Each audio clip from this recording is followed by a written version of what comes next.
Yo, check me out. Before you start this podcast, this is for mature, disturbed, and downright lunatic individuals who like learning, but also have a twisted sense of humor. I'm a comedian, and this is a sorry attempt at making the world a little brighter. So if you wish to enter my insane, unfiltered, raw, explicit mind, please be advised, it's gonna get nasty. Thank you.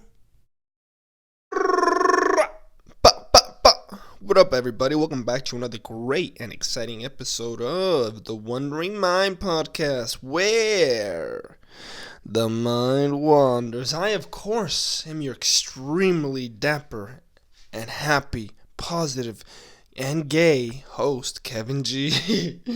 Now, today we are feeling great. We are feeling alive, and we are ready to conquer and rock and roll. I have an extremely important topic I want to discuss with all my fellow viewers who need to hear this voice inside your cerebral cortex. I'm picking my nose. Now check it out. This topic I want to tell you guys about is very important, and everybody in life has to go through this. Everybody in the whole wide universe except Africa and first world countries, okay? They might not have this problem or this dilemma, but us in the second is that right? Second one? Fuck you. I don't know what I'm saying here, but us in this heavily populated country, we must speak on this topic because we all have something in common here. We all have a similar goal, and we all have done this before. Maybe some of you haven't, but some of you will soon be doing it, because what I am talking to you about is very important. As I say, it is highly classified, but now I am declassifying it just for your knowledge. Now, what's the topic, you may be asking yourself? Yeah, Kevin, what's the topic, you bitch? Well, fuck you, Susan. What I'm here to talk to you about is something that I, Kevin G, have struggled with. I have very, very high emotions with this, and sometimes I have nightmares about what happened on this very, very sunny day. Okay, now the topic I want to talk to you guys about happens to be your first job. That's right, your first job. The first time you put in any physical labor for money. He's a prostitute. Yes, my first job was a Well, here's the thing. Everybody must have their first job. Many of us have started off having jobs at home, doing chores and whatnot. But it is time that you go out into the workforce, and you are now able to make your own profit. You are able to consume your own expendables. What I'm trying to say is you are able to pay for your own things. You get me? You're like, you know what, Mom and Dad? I'm gay and I don't need you anymore. So you go out and venture to the world on your own and say, guess what? I'm a man. I'm a woman. I'm a kitchen cabinet, and I'm ready to attack, conquer, and achieve. Now, before we do any of that, please, everybody, I hope you have your water bottle handy. We are ready to consume some of this great water. We are ready to get that H2O deep inside our anal cavity, because without water, guess what?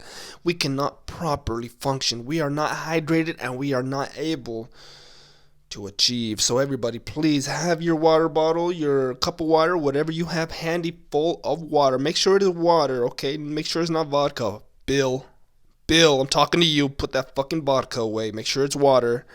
And on the count of 3, let us all drink. 1, 2, 3.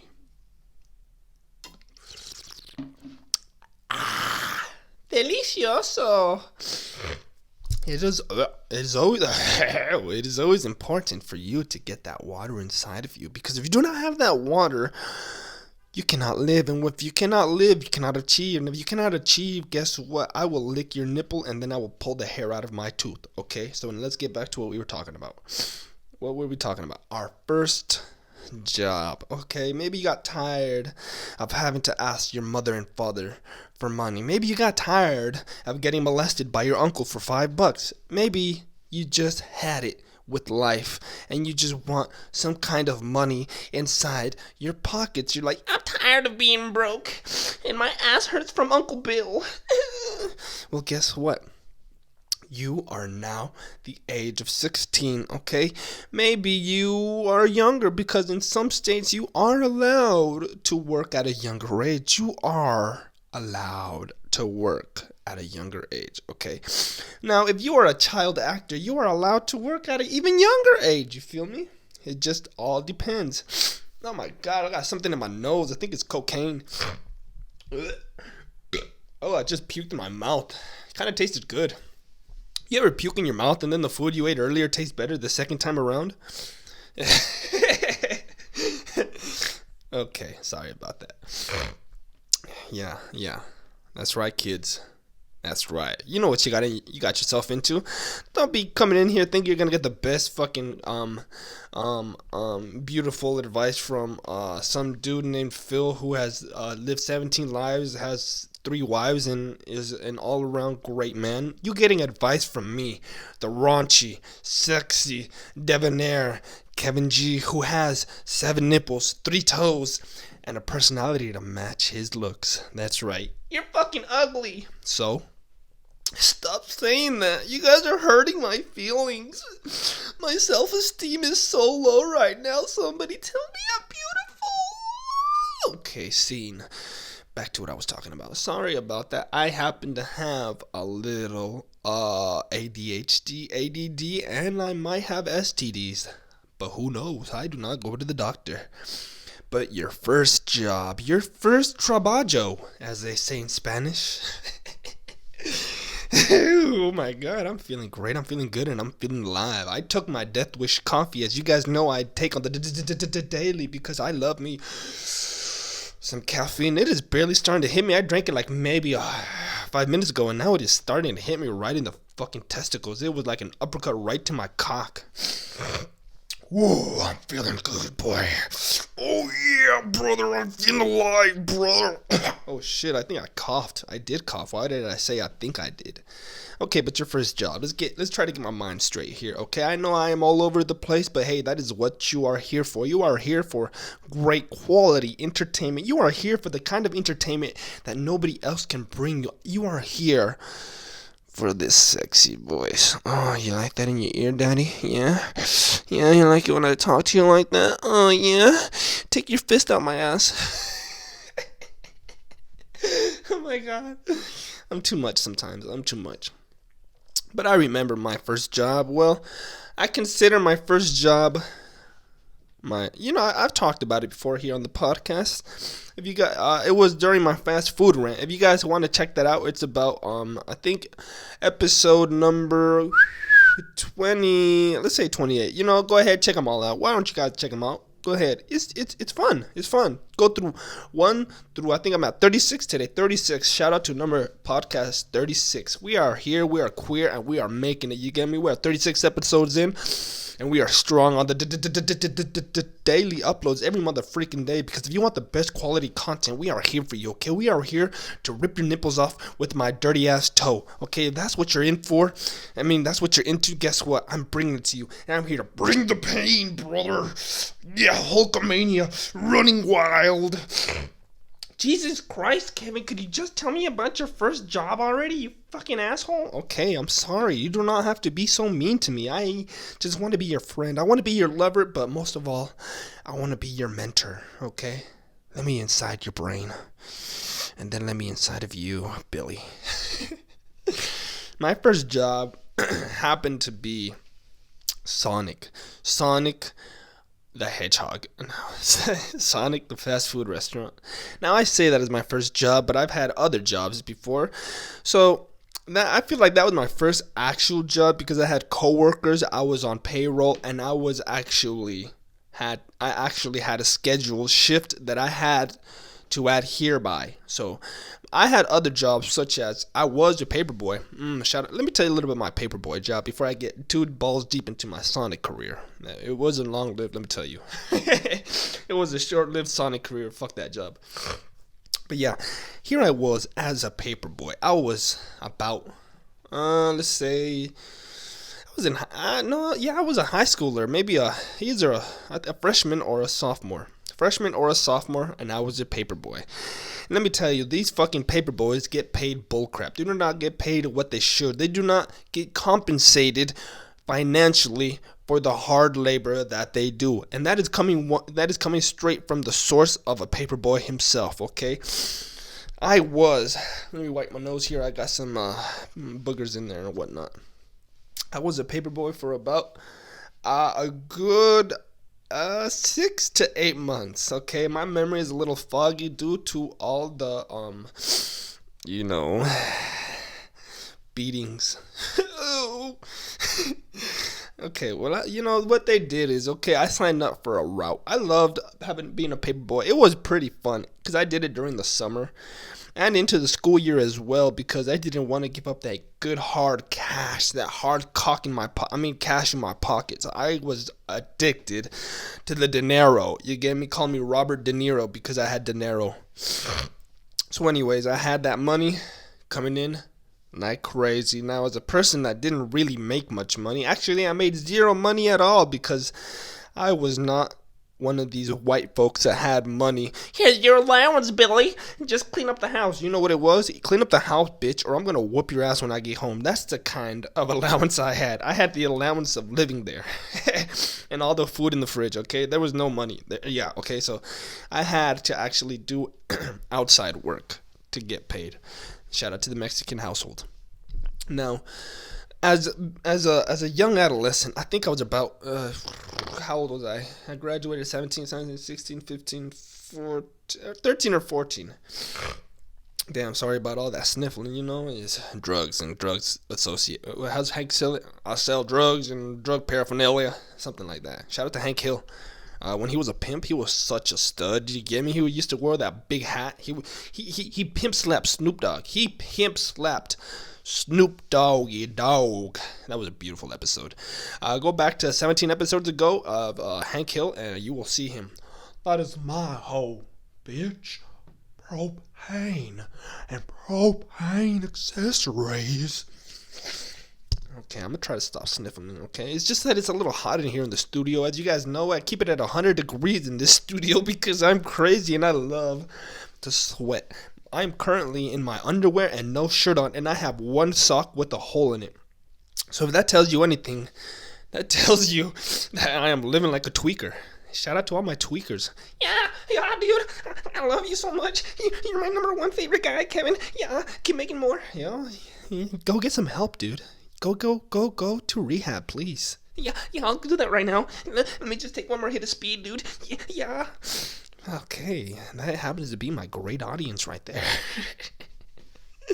But anyways, as a paper boy, they would always come and drop off all the newspaper you needed. They would put it directly on your doorstep, like a lot, depending on how big your route was. I had 2 routes because I wanted that big, hard cash. I wanted that bling, bling, bling, ka-ching, ka-ching. So I decided, you know what? I want 2 routes. I told the man, yo, check this out, bruh. You either give me 2 routes or I'm going to snap your neck, dog. And then he's like, oh, shit, bruh. You serious? You about it, huh? And I'm like, hell yeah, brother.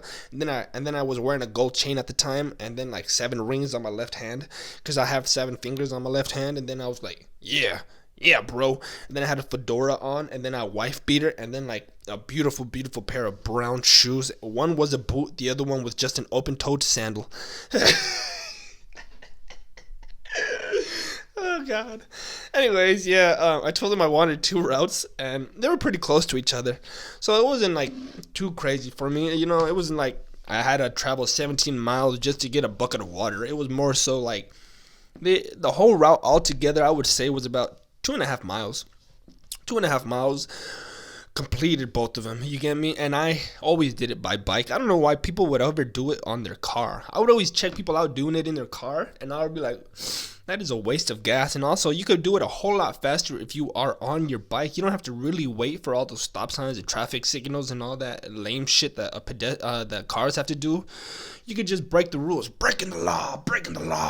Yeah, breaking the law. That's what I would do. Fuck stop signs. I would just run him, and hopefully I don't get run over by a semi, which happens twice in my life, and it was fun. I'd be in the grill of a semi truck, and I'd be like, "Hey, could you stop? My tooth is kind of in your rearview mirror." Yeah, good times, good times. That's how I lost my 12th toe. So anyways, I would get the newspaper dropped off on my porch. Then I would have to bring it in. They would be wrapped up in this plastic wrap kind of shit. And if it was raining, if it was like looking like it was gonna rain, they would drop you off some baggies so you could put the newspapers in there too. But if not, they would just hand you all these stacks of newspapers and a bag of rubber bands, a lot of rubber bands. That way, you could roll up the newspaper and then put the rubber bands over them. That way, they are perfect for launching capabilities. You could just be riding your bike and hiya, hiya, or as Link says it, hiya, hiya, and throw the newspapers onto their porch or their grass. And unless they specified, please put it in my mailbox or on my porch. Okay, some people were that freaking picky. Okay, me, I love the people that just give me my newspaper. Timmy, where you running? I ain't done with you yet. Those are the kind of people that I admire. So those, when I was going by, I'd just have my backpack. It'd have a hole in the bottom, so it would, for easy access, I'd reach back, and in that hole, I'd just pull one out and whisha, shisha, as Dale Gribble would say, and then just toss it onto their yard, which was a lot easier. You get me? Just toss and go. And then it'd be easy, just depending on how many people had newspaper in that area. If they were closer together, it'd be a whole lot funner. But I'm getting too far ahead in the story. So basically, as soon as you would get that, you'd start wrapping up the newspapers, rolling them up and putting the rubber band in, and then you would have to put them all inside of your backpack, which was the easiest way to carry them around. That way you didn't have to worry about doing it any other way. That was just my preferred method anyways. I'd carry that big old heavy backpack on my back. Well, where else is it gonna go, Kevin? Doll on your back? No, it's not gonna go on your dick. Well, obviously. Okay, obviously. So I just ride my mongoose. I had a beautiful mongoose at the time. Oh my gosh! Shout out to the mongoose. A lot of people don't realize how cool having a mongoose was. You get me? Most people just have. I don't know what the hell people have nowadays. Do they even ride bikes? I still ride bikes. Riding a bike is fun until your asshole hurts from riding it all day. But I digress. Anyways, I had this beautiful green and black mongoose with pegs. Because I was a cool kid. And then I would just go around delivering a newspaper. And I remember this one particular day. I don't remember what day it was. I would say it was a Tuesday, because why not? What does it matter, huh? What you got something to say? What, you gonna fight me? Huh? That's what I thought. Shh. Sit your ass down and listen to the story. Grandpa's talking. Grandpa, quit touching me. Shut up right now, Billy. Goddamn, Billy is just being wrecked right now.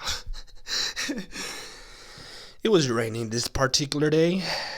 We had a large quantity of newspapers at the porch, and we had to deliver these said newspapers. We had to get them here on time, no matter rain, snow, sleet, or shine. We were the paper boys. So we had to actually put these newspapers in the plastic bags that they gave us as to not get them drenched in the rain. And that day, let me tell you, it rained hard, really hard. Like, I'm talking black man hard. You get me? So, what the smart thing to do was to actually wait for the rain to go over, to just pass through. But me and the bro, we decided, fuck that, we ain't gonna wait for no rain. We are paper boys. We got to deliver this freaking paper, man. So me and my bro wrapped up all the newspapers, put them in the bag, tied them up, and then we put them in the bag and we headed off. And it was raining hard. When I say it was raining hard, it was raining like a tsunami was hitting. You get me? Like, it was just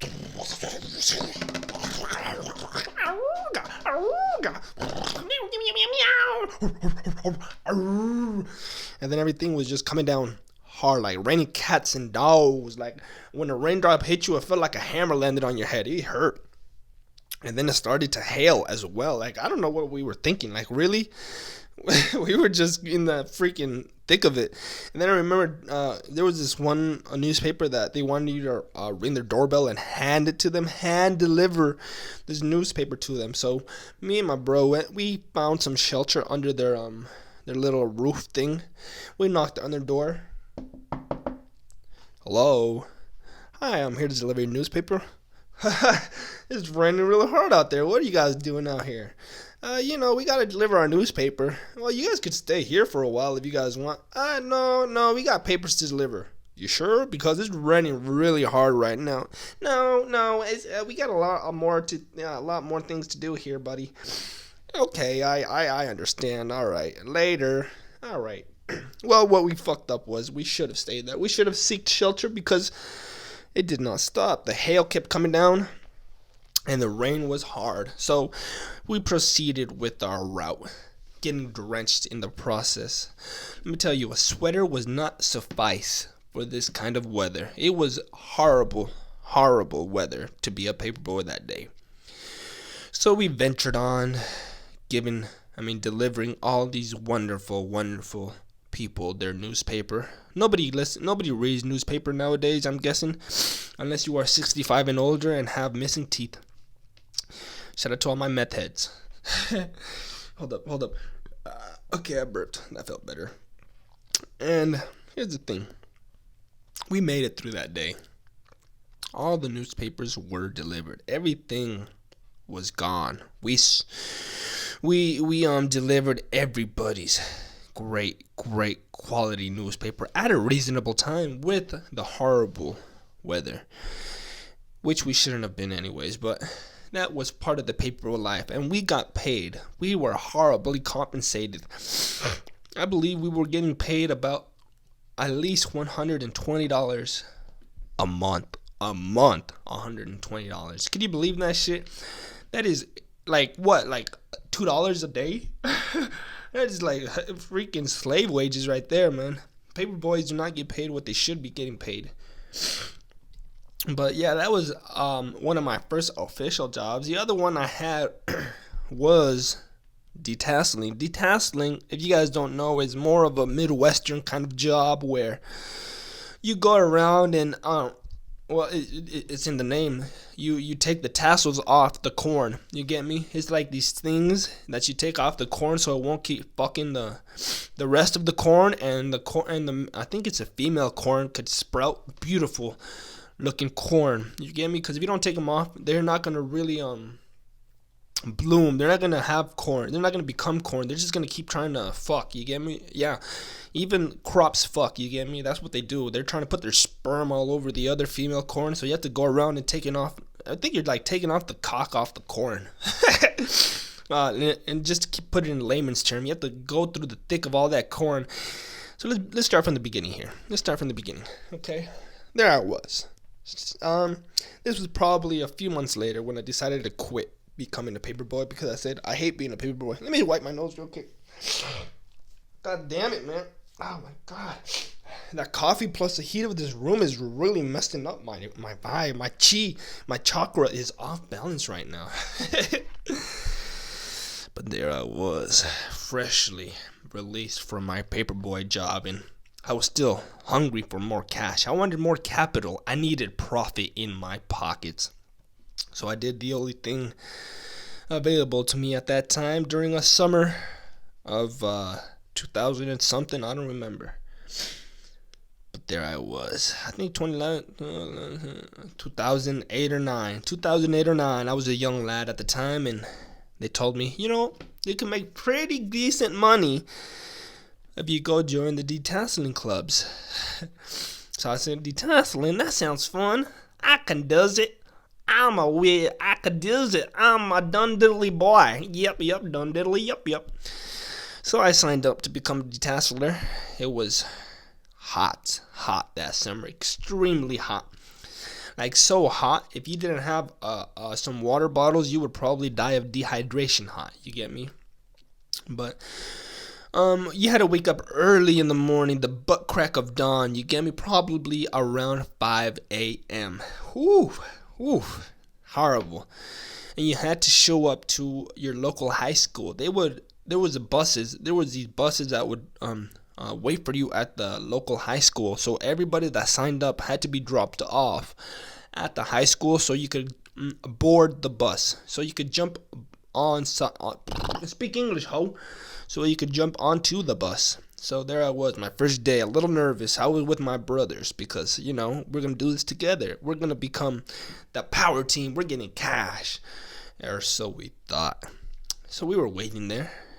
As we did, we were seeing everybody else show up. It was quite the circle of characters, would I say.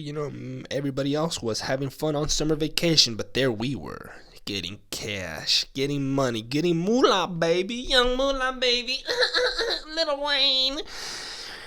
And then the bus turned left and made its way towards us. It was a sickening, grotesque yellow bus that said, "Detasseling, yeah, Monsanto." It was Monsanto. And if you guys are familiar with Monsanto, they are one of the world's largest, what's that word?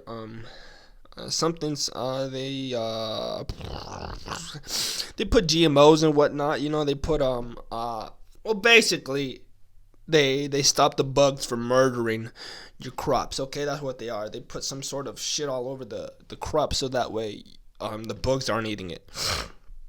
I don't know what the fuck they put. All right, what do I look like, a scientist? I just work for them. So the bus came around, and then this fat man, this large obese man, started making his way down the steps of the bus. Well, hello, Lex. I didn't understand what he said. I'm pretty sure he was having a stroke at the time. He was like, "Hello, how's everybody doing here, buddies? Y'all ready to detassel some corn?" I think that was his sorry attempt at trying to make us laugh. He was trying to make us go, hee hee ha ha, hoorah, hee ha, get your cock out my ass. So we did. We said, yeah, we're ready, but we had no idea what the fuck detasseling was. Yeah, well, before y'all jump on the bus, I want to give y'all a little something. Here, have this hat, complimentary. That way your scalp ain't burning on this summer heat. Here's a little fishnet over your face so the bugs aren't biting you on the cheeks and whatnot. And then he said, go ahead, board the bus. Oh, and also here's some gloves, because you need gloves to detassel this corn. If not, you are going to get blisters all over your palms and fingers. So we were ready. We had our gloves, our fishnet face shield, and gloves. And you had to bring a sweater because it gets cold in the mornings. If you wake up in the morning, you know that it gets nice and chilly. That nice dew is in the air. Now Mountain Dew, you hillbilly. So we board the bus, and then it starts moving. Chugga, chugga, chugga, chugga, chugga, chugga, chugga, chugga, chugga, chugga, chugga. And it took us deep, deep into the countryside, about 45 minutes away.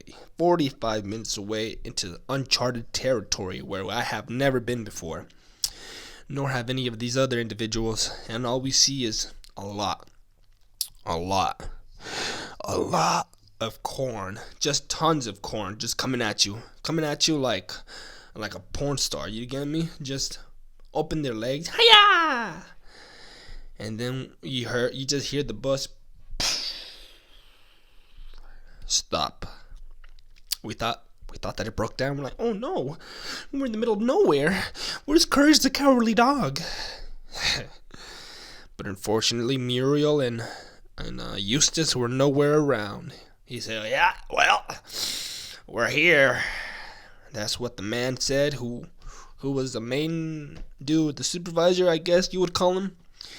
I said, yeah, we're right here. Go ahead, get off the bus, Don Diddley. Yeah. So We got off the bus. It was a gravel road with a lot of ditches and a lot of fucking corn. So everybody gets off the bus one by one, single file, like we were still in school.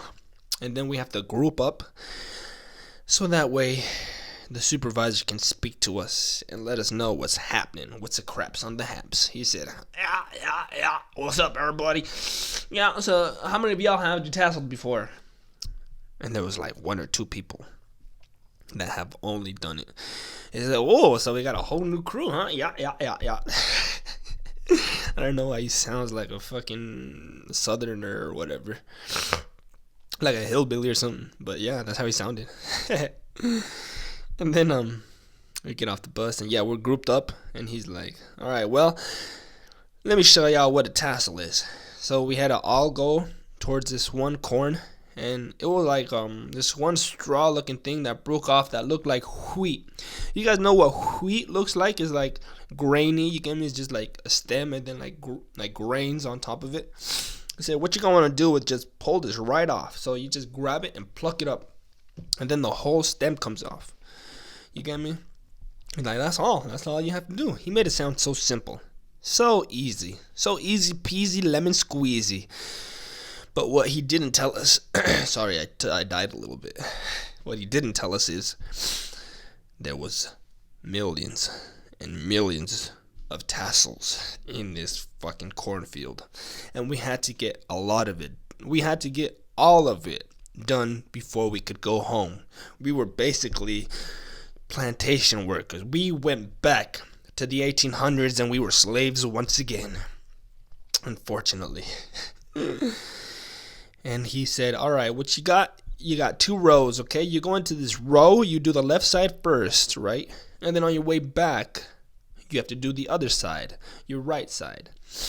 Now, what we didn't know was each corn row was so freaking long, at least a mile long each way, okay? You have to go all the way down this cornfield. You get me? It's a row of corn, and each one you have to keep plucking all these tassels.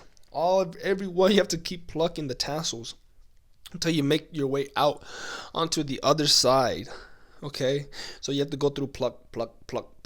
Just pluck them and toss them onto the ground, because it doesn't matter. So you grab them, pluck them.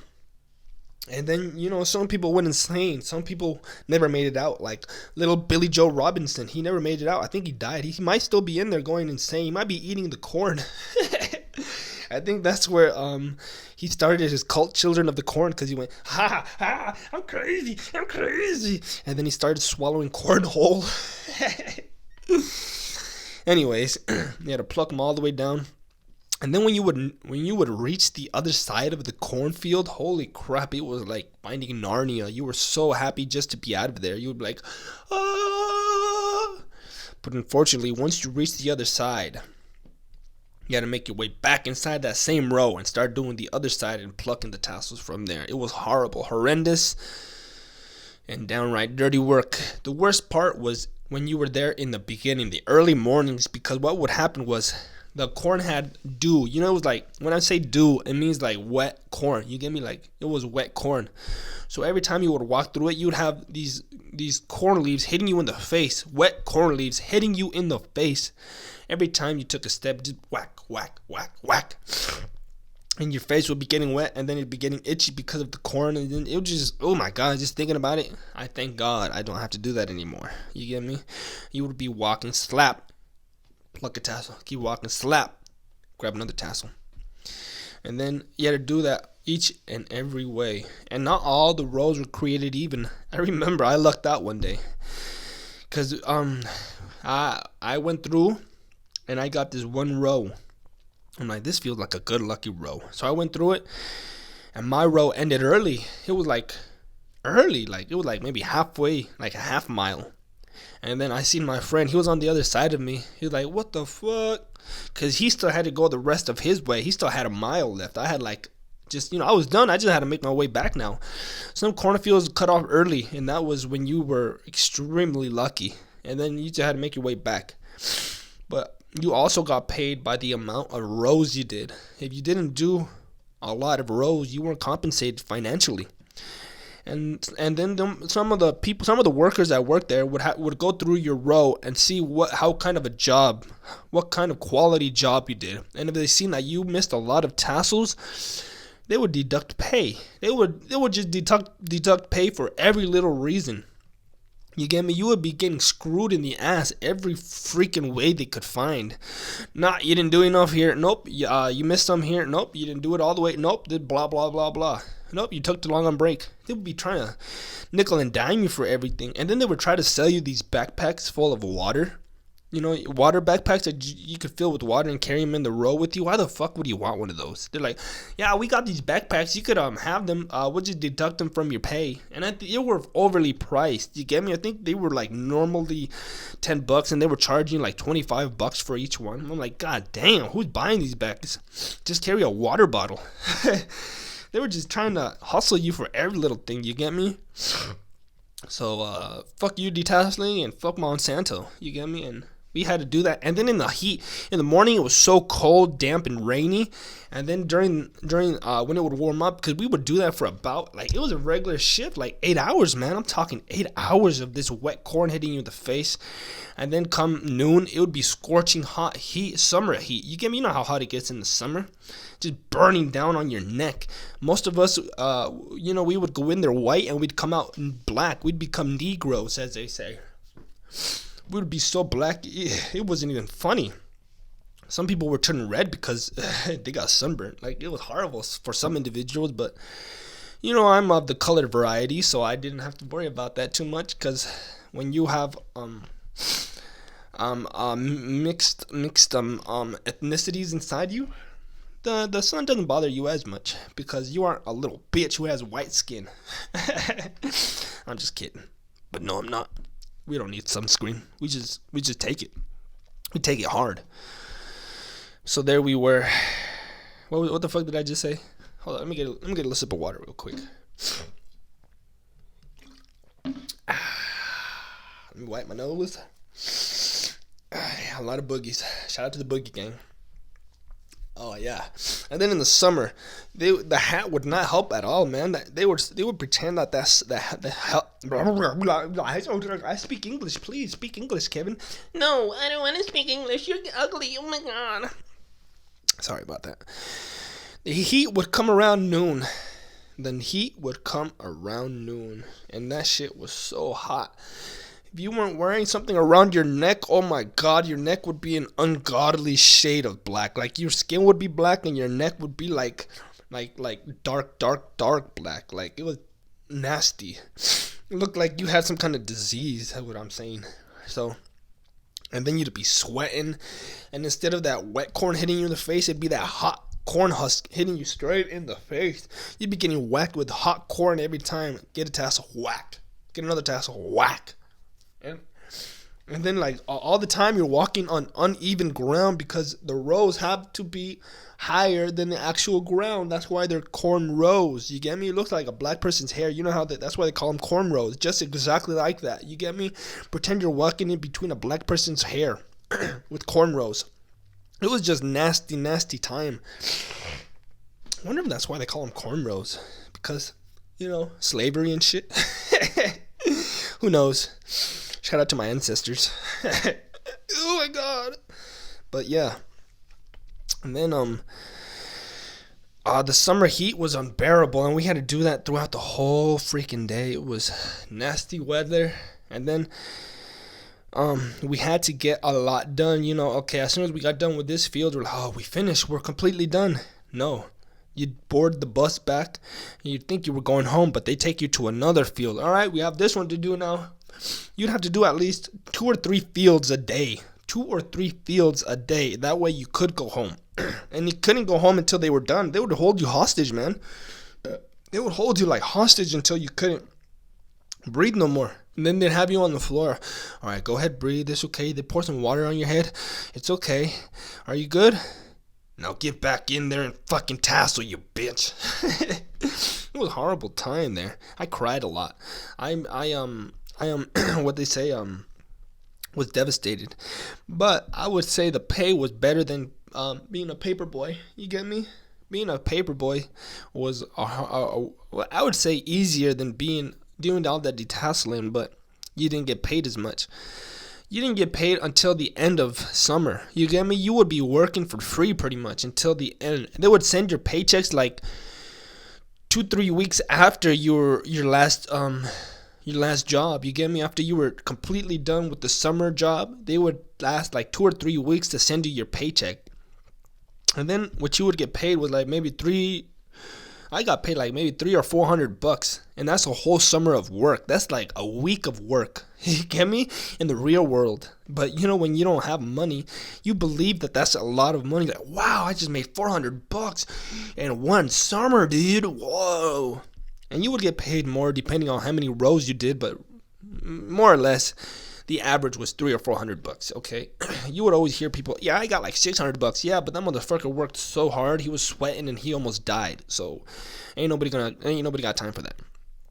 But that was a couple of my first jobs. I didn't really get into my Sonic job, so we will have time for that another day. That is right. We got through 2 of my other jobs. So hey, thank you guys for staying tuned to another great and exciting episode of the Wondering Mind podcast, brought to you by Today in Culture. Okay, that is quality content. And if you guys have some great summer jobs, first time jobs that you would like to share, go ahead, put it in the comment section down below. I feel like Ray William Johnson. Shout out to Ray William Johnson. And don't forget to give this video a like. And subscribe if you haven't already. Why have you not subscribed yet to this great quality content YouTube channel? Why? This podcast informs you of everything you need to know. It is that type of quality content that you cannot receive anywhere else. Who else is going to twist your nipples and poke you in the eye with their dirty toe? Nobody. That's why. Please hit that subscribe button. And of course, we'll be back tomorrow with daily uploads every day, Monday through Friday, and possibly Saturday if I have time for it, okay? If I have tiempo, as the young Mexicans say. But remember, stay black, stay dangerous, and always, always have that great positive attitude. Thank you guys for staying tuned, and if you haven't checked out all the other videos, please check them out. They are just as good, if not better, if not even better than all of these other videos. You get me? I have many YouTube videos here. We are 36 strong. I believe this is number 36. Wow. Who thought I would be doing this all through 36 episodes? I'm proud of myself. I'm proud. I really am. Can I give myself a round of applause? Oh my God, he's beating his meat again. But yeah, as always, thanks for staying tuned, and later, bitches.